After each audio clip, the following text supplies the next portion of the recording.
He's a dwarf with no army, no crown, and half of Westeros wants him dead.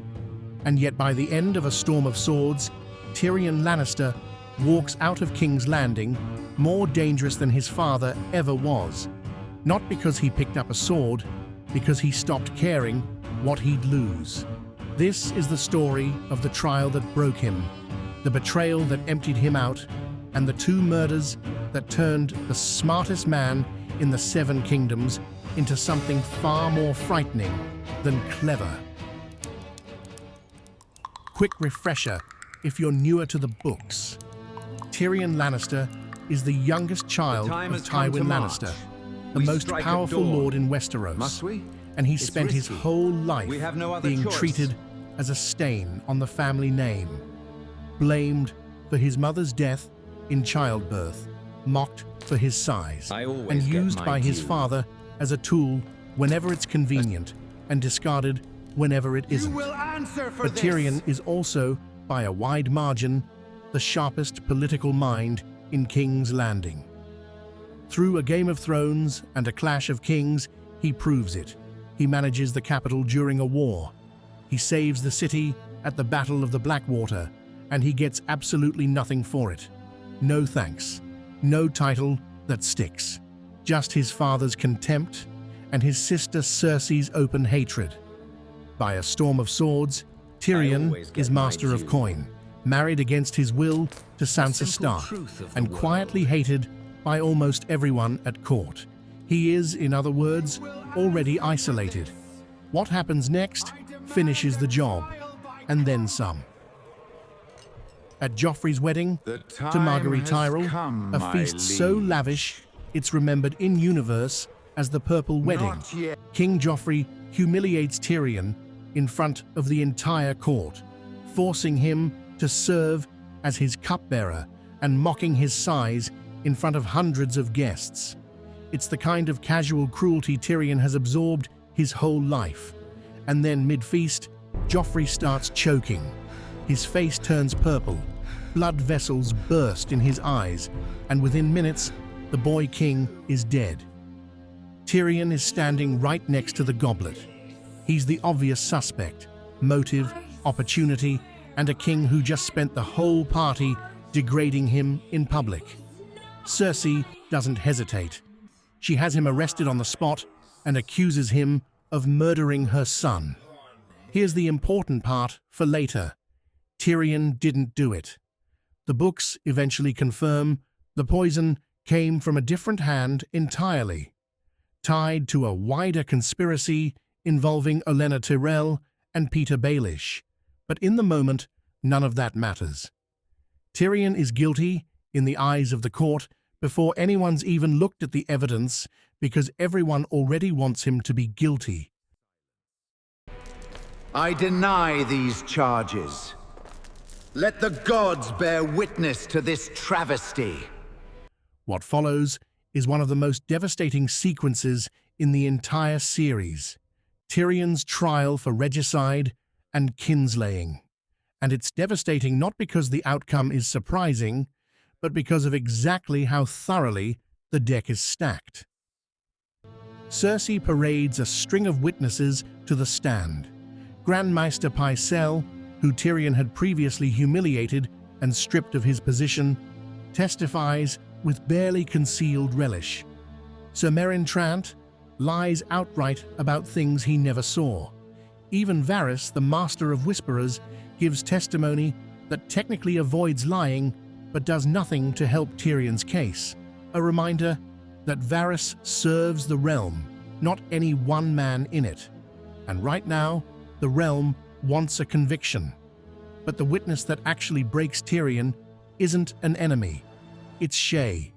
Shae was Tyrion's companion, going back to the war in the Riverlands, a woman he loved or believed he loved, and had tried repeatedly to protect and keep safe, even when keeping her around put both of them at risk.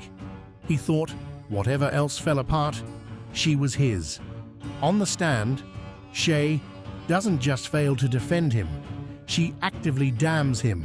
She paints him as a jealous, cruel, twisted little man obsessed with his wife Sansa, spins an affair that never happened and hands the court exactly the monstrous portrait Cersei needs. This is the moment something starts to crack in Tyrion that never fully heals. Let the gods He's been bear betrayed by witness to this strangers travesty. and enemies his whole life that he can handle.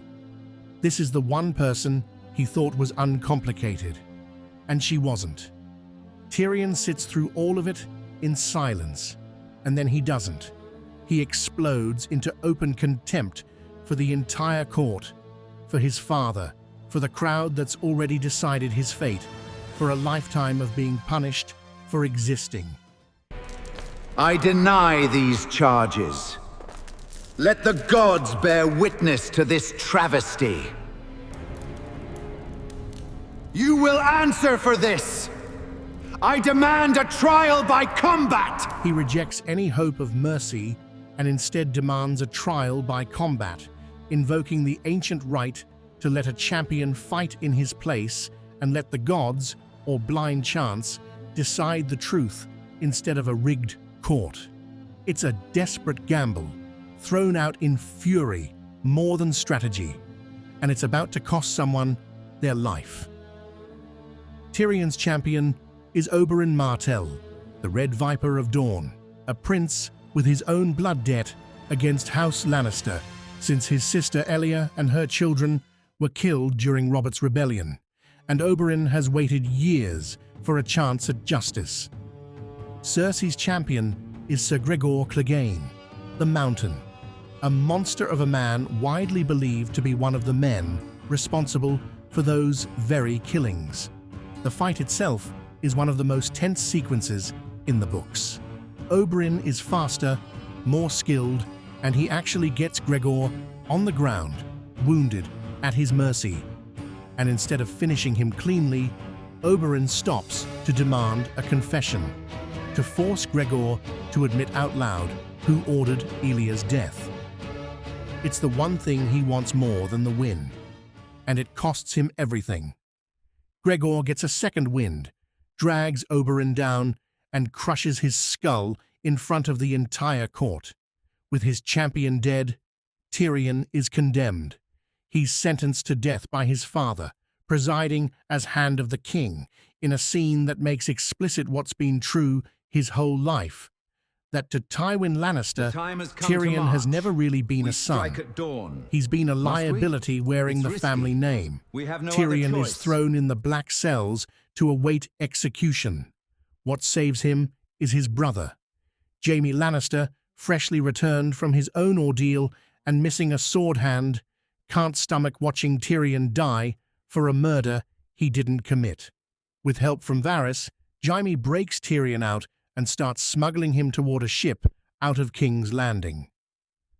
But before Tyrion can leave, Jaime tells him something that changes everything.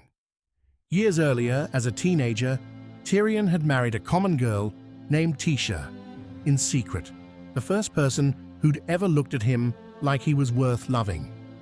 When Tywin found out, he had the marriage annulled and, in the version Tyrion was told at the time, revealed that Tysha had been a hired sex worker all along, paid to pretend affection for a lonely, awkward boy. To make sure the lesson landed, Tywin forced Jaime to lie to Tyrion's face and confirm the story, and then had his household guards use Tysha, one after another, with young Tyrion made to watch, before sending her away with a handful of coin. Now, in the black cells, Jaime finally admits the truth. He lied. There was no proof Tysha was ever a paid companion. Tywin invented that detail, or forced it into being true after the fact, because he needed Tyrion broken and obedient, and destroying the one person who'd ever loved him unconditionally was the fastest way to do it. This is the detail I want to be careful with, because it's one of the genuinely unresolved threads in the books. What Jaime confirms is that Tywin manufactured the story and forced the punishment. Whether Tysha was a scheming stranger from the start, or a girl who genuinely loved Tyrion before Tywin got involved, is something the text never nails down with total certainty, though the weight of the scene and Tyrion's own reaction leans hard toward heartbreak rather than vindication for Tywin's version. For Tyrion, in this moment, the effect is the same either way. Every year of shame he'd carried about being a monster no one could really love, his father built that, on purpose, as a lesson. Instead of running straight for the ship, Tyrion detours toward Tywin's chambers, whether for one final confrontation or simply because he can't stop himself. The text leaves genuinely open. What he finds there is almost too cruel to be coincidence. Shae is in his father's bed, wearing a necklace of hand-carved gemstones that belonged to Tyrion's late mother, Joanna, a necklace Tywin had kept locked away for years. The woman who helped convict him, in his father's bed, wearing his dead mother's jewelry. Tyrion strangles Shae with the chain of that same necklace. It is fast, brutal, and up close, nothing like the political maneuvering that's defined his life until now. This isn't a scheme. It's rage with nowhere else to go. I want to be straightforward here, rather than sensationalize it. The book doesn't dwell on the act for shock value, and neither should we. What matters for this video is what it means. Tyrion has just killed, with his own hands, the person he loved most in the world after everything she did to him. There is no calculation left in him at all, just what's left when calculation runs out. He finds his father sitting on the privy, an image the books deliberately choose for how unglamorous and human it makes Tywin Lannister look right before the end. Tyrion confronts him. He demands to know the truth about Tysha and forces Tywin to finally say it outright, that she was never anything but a whore. Tyrion doesn't back down. He pushes further, asking his father, coldly, almost formally, where whores go. It's a callback to something said earlier in the story about where whores end up when men are done with them. Tywin, contemptuous to the very last, tells him wherever they're sent. That's the wrong answer. There's a crossbow nearby, left over from earlier in the chapter. Tyrion picks it up. Tyrion shoots his father twice. The man who shaped every rule Tyrion was ever forced to live by, who orchestrated the destruction of the one thing that made Tyrion feel human, dies on the privy, killed by the son he spent a lifetime treating as a mistake. Patricide, regicide, days earlier, in the eyes of the court, even if not in fact, and a lover strangled with his own mother's necklace, all within the same handful of hours. So why does this make Tyrion the most dangerous man in Westeros, rather than just the saddest? Because up to this point, every weapon Tyrion has ever used has been words, money, and leverage.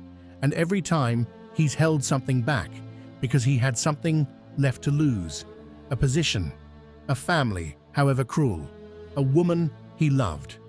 By the end of this sequence, all three are gone, and gone because of choices he can trace directly back to people who were supposed to protect him.